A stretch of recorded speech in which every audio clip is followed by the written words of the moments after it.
nhà tao này này bên kia cắt này thấy có con gì đó là dẫn tê tầm bông đây còn có đây là có đây này dừng chặt lên máu để cho nó thấy có con lươn không còn vô đây này đó là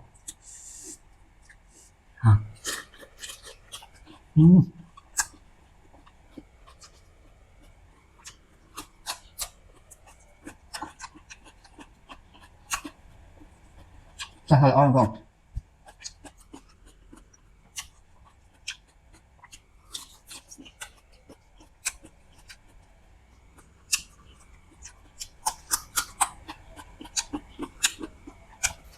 chị đâu có nữa chị đâu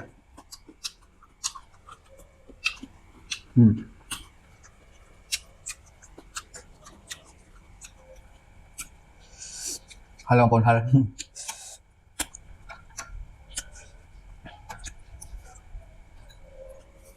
chặt lại cho nó ôi này đọc coi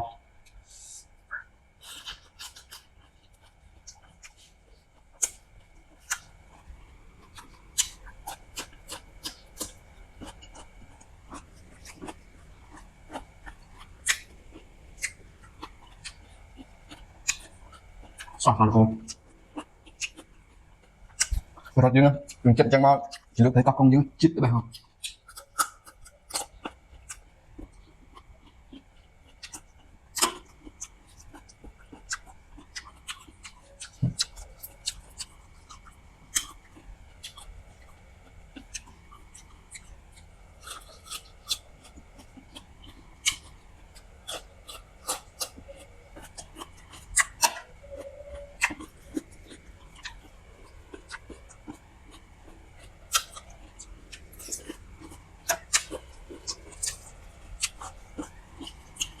vừa là không định nó là vậy nè nó cũng đã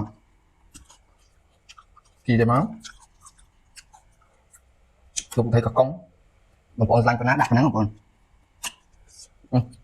cho con xuôi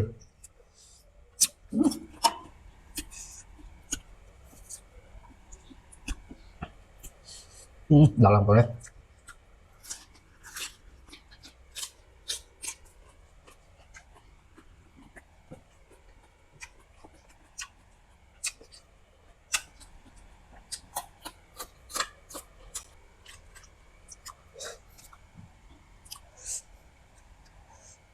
nè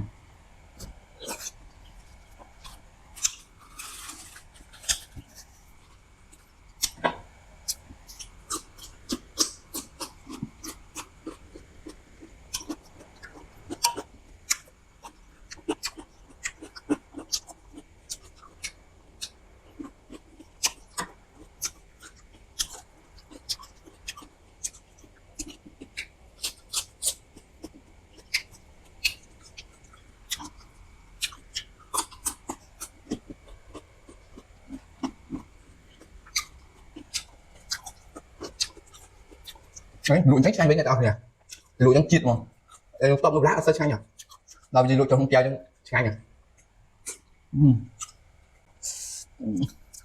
hay là còn hơi xanh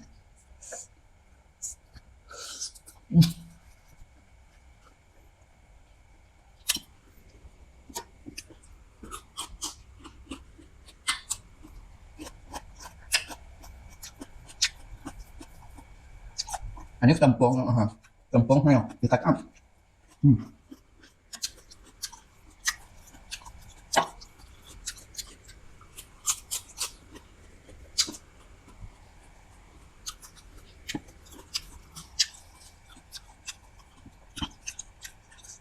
anh có đặt cái tùy trên đấy đặt lửa món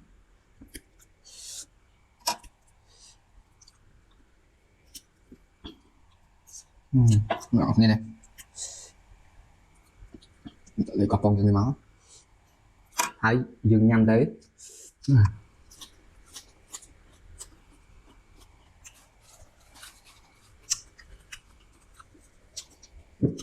một kia sao tật nấy một kia tật nấy bên này đọc nhỉ nhưng mà đang làm sao lắm đừng thấy đi kia bên kia đừng nhăn ngay đây, ngay đây.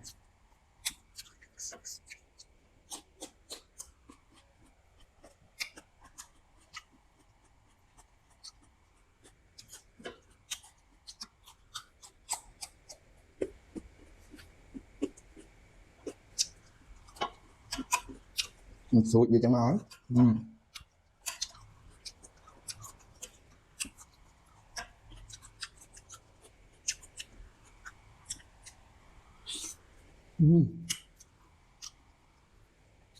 Chết ông con cũng phải theo hộp đó nha.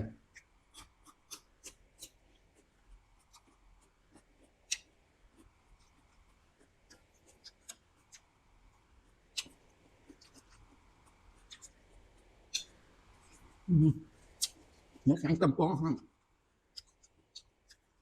Tầm con cái tính đúng như nào hiểu?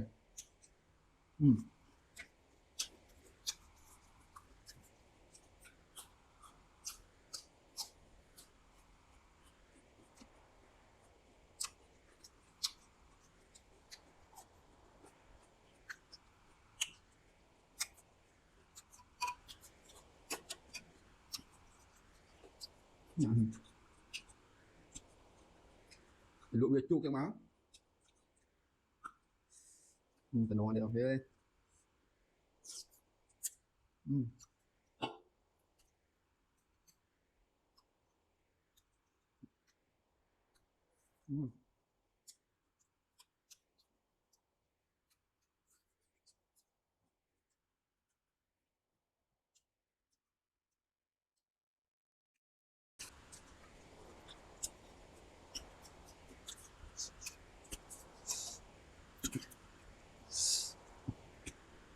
Chết mọi người đâu nè.